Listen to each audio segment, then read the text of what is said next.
আসসালামু আলাইকুম। আপনাদের সবাইকে অনেক অনেক শুভেচ্ছা জানাচ্ছি, শ্রদ্ধা এবং ভালোবাসা জানাচ্ছি। আজকে একটা সুন্দর অনুষ্ঠানের আয়োজন আপনারা করেছেন। এতে অনেকগুলো বিশেষ বিশেষত্ব আমার চোখে বললো, যেটা আমি অনেক জায়গায় অনেক বক্তৃতা দিই, অনেকখানি যাই। এখানকার কিছু জিনিস আমাকে সত্যি অত্যন্ত অভিভূত করেছে। একটা হলো যে আজকে আপনি আর আমাকে সম্বর্ধনা দিয়েছেন, আমি বিরোধী দলের নেতা হয়েছে আর আপনাদের একজন সন্তানকে একটা দায়িত্ব দেওয়া হচ্ছে জেলা কমিটির আহ্বায়ক হিসাবে। তার চেয়ে বড় কথা, এতক্ষণ ধরে একেবারে মাঠটা পূর্ণ হয়েছে এবং যথেষ্ট পরিমাণে আমার মায়েরা বোনেরাও এখানে উপস্থিত হয়েছে। এটা একটা ভালোবাসার প্রতীক। এবং তারপরে যেটা দেখলাম যে আপনারা যে ফুল দিচ্ছেন, ফুলের পর ফুল, অনেক সময় আমরা বিরক্ত হয়ে যাই এবং স্বাভাবিক যারা এখানে থাকেন এরাও বিরক্ত হয়ে যান। এরা বলেন যে ফুলটুল শেষ করো, তাড়াতাড়ি করে বক্তৃতা শুরু করো। কিন্তু আপনারা ফুলটা দিয়েছেন এমন অন্তরের ভালোবাসা থেকে যে আমার কাছে মনে হলো এটাই তো অনুষ্ঠান, এটাই তো আপনাদের কাছে আমার সবচেয়ে বড় পাওয়া, আপনাদের ভালোবাসা। ফুল দিয়ে আপনারা আমাকে বরণ করছেন এবং অন্তরের ভালোবাসা সঙ্গে এই ফুলটা দিচ্ছেন। এটা আমাকে সত্যি অত্যন্ত মোহিত করেছে, আমাকে অভিভূত করেছে। আমার খুব ভালো লাগছিল যে এরকম ভাবে আপনারা ভালোবাসা দেখাচ্ছেন, একটার পর একটা মালা দিচ্ছেন, ফুল দিচ্ছেন। আরেকটা জিনিস দেখে আমার ভালো লাগলো, যেটা সভাটাকে পরিচালনা করলো দুটো ছেলে, বাচ্চা ছেলে।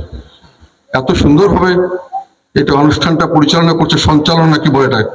আমি অনেক ঢাকায় বড় বড় জায়গায় গেছি, অনেক নামি দামি সঞ্চালকও অনেক অনুষ্ঠান থাকে, কিন্তু এত সুন্দরভাবে জিনিসগুলো পরিচালনা করছিল। আমার কাছে মনে হলো যে বাবু খার এখানকার ছেলে, আমাদের রংপুরের ছেলে, এত সুন্দরভাবে একটা জিনিস করছে, এত তাদের ভাষার সৌন্দর্য, এত গলার ভয়েসের সৌন্দর্য, এটা সত্যিকার অর্থেই এগুলো খুব স্পেশালিটি।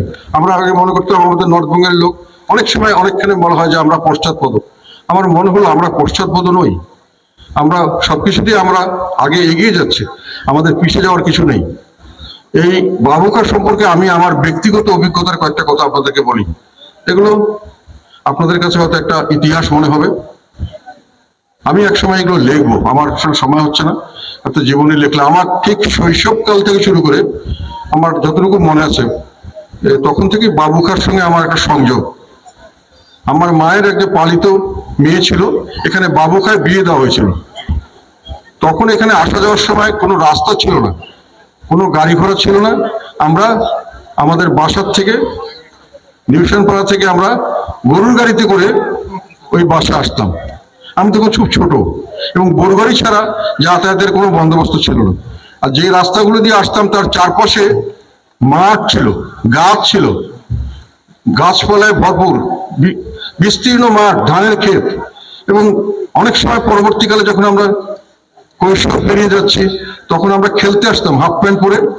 তখনকার দিনে শার্ট গায়ে দেওয়া হতো, এমনি কিন্তু স্যান্ডেল তখন খুব একটা কেউ পরতো না, সাধারণ সবাই আমরা প্যান্ট পরতাম, শার্ট পরতাম। আর এখানকার মানুষ তৎকালীন সময় লুঙ্গি পরতো অথবা শার্ট বা পাঞ্জাবি গায়ে দিত। জুতা পরতো খুব কম, যদি কোনো অনুষ্ঠান হয় কেউ, সাধারণভাবে খালি পায়ে হাঁটাহাঁটি করতাম। এবং আমরা যখন এখানে আসতাম, মাঠের কাছে বসে থাকতাম। এখন আমার মনে হচ্ছে অনেক গাছ ছিল, সেই গাছগুলোর ডালপালা বড় বড়, আমরা ডালে উঠতাম। ওখানে একটা খেলা ছিল যে নিচে একটা স্টিক থাকবে, লাঠি, একজন নিচে থাকবে, আমরা ওই লাঠিটা নিয়ে দূরে ছুড়ে মারবো, আবার সে দৌড়ে ওটা নিয়ে আস্তে আস্তে আমরা গাছে উঠবো, আবার যে সে ধরা পড়বে সে আবার নিচে থাকবে, এরকম একটা খেলা। তখন আমরা ওই গাছের থেকে লাফালাফি করে একটা খেলা খেলতাম। ওটা করতে গিয়ে অনেক সময় অনেক আমার বন্ধু বান্ধবের হাত পা ভেঙে যেত, পা ভাঙেনি, হাত ভাঙতো, মানে ধাপ বেকায়দা পড়ে গেল। আর একটা হতো যে আমরা অনেক সময় দুপুরবেলা বন্ধু বান্ধব মিলে একসাথে গুলতি আছে না, যে বাটুল বলে আর কি, যেটা দিয়ে পাখি মারে, এটা নিয়ে এই গ্রামে গ্রামে ঘুরতাম। পাখি মারতে পারতাম না, কিন্তু ওই ওসিলায় পথে পথে আসতাম বাবুখার এখানে, এসে অনেক সময় মাঠের গাছের নিচে বসতাম। এখনো আমার মনে আছে, দূরের থেকে, অনেক দূর থেকে বাতাসের সঙ্গে একটা সুর ভেসে আসতো, অনেকে বাঁশি বাজাচ্ছে অনেক দূরে, অথবা কোনো কেউ হাল চাষ করতে করতে গান করছে, ওই গানের সুরটা কেউ দেখা যাচ্ছে না, কিন্তু হাওয়ায় ভেসে আসতো। তো এগুলো আমার ওই স্মৃতিগুলো এখনো মনে হয়, কত সুন্দর একটা পরিবেশ, কত সুন্দর আমরা আসা যাওয়া করছি, সবাই কত এবং অত্যন্ত মানুষের কাছে আন্তরিকতা ভালোবাসা ছিল। আর রংপুর শহরের লোকের কাছে কিন্তু বাবুখা একটা বিখ্যাত জায়গা ছিল। এটা আপনারা কতটুকু জানেন জানি না। বাবুখা ওয়াজ সামথিং। বাবুখার লোকে কোথাও কিছু বললে আর কোথাও কিছু করলে রংপুর শহরের সবাই হুঁশিয়ার হয়ে যেত।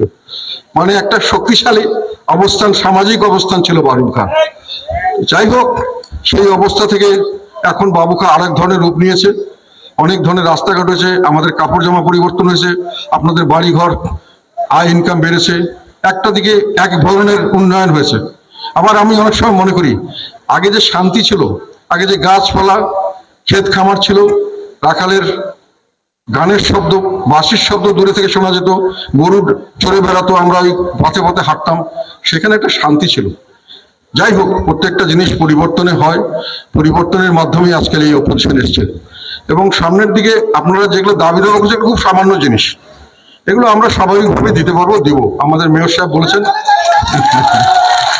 এটার জন্য বিরাট আন্দোলন, বিরাট বড় মানে বক্তৃতা এইসব দরকার, এতটুকু দরকার ছিল না। বললেই হতো যে আমাদের এই জিনিসগুলো দরকার। আপনাদের কি দরকার এটা জানা তো আমার দায়িত্ব। আপনারা আমাকে বললে এটা আমার জন্য হেল্প হয়, যে আপনার কোনখানে কি ধরনের জিনিস আমার প্রয়োজন আছে। কারণ আমাদেরকে যখন কোনো কিছু করতে হয় তখন খুঁজে বেড়াতে হয় কোনটা প্রায়োরিটি দেবো, কোন জায়গাটা ভালো হবে, কোনখানে কি কোনটা দিলে ভালো উপকার হবে মানুষের। কারণ একটা সম্পদকে বন্টন করার সময় প্রায়োরিটি ঠিক করতে হয়, তখন আমরা অনেক সময় খুঁজে পাই না যে কোন জায়গায় দেওয়া হবে, কোথায় দিলে ভালো হবে। যাই হোক, এগুলো খুব সামান্য ব্যাপার, আমি আশা করছি যে এগুলো হবে, আপনারা একটু ফলো আপ করবেন। তো আর কয়েকটা জিনিস আপনাদেরকে আমি জাতীয় রাজনীতি সম্পর্কে দু একটা জিনিস বলি। আমাদের দেশের বর্তমানে মূল্যস্ফীতি যেটাকে বলা হয়, জিনিসপত্রের দাম বাড়ছে, প্রতিদিনই বাড়ছে প্রায় বলা যায়, এবং মানুষের আয় ইনকাম সেইভাবে বাড়ছে না। সাধারণ মানুষ নানানভাবে দুঃখ কষ্ট আছে, এটা হলো বাস্তবতা। এখন জিনিসের দাম বাড়ছে,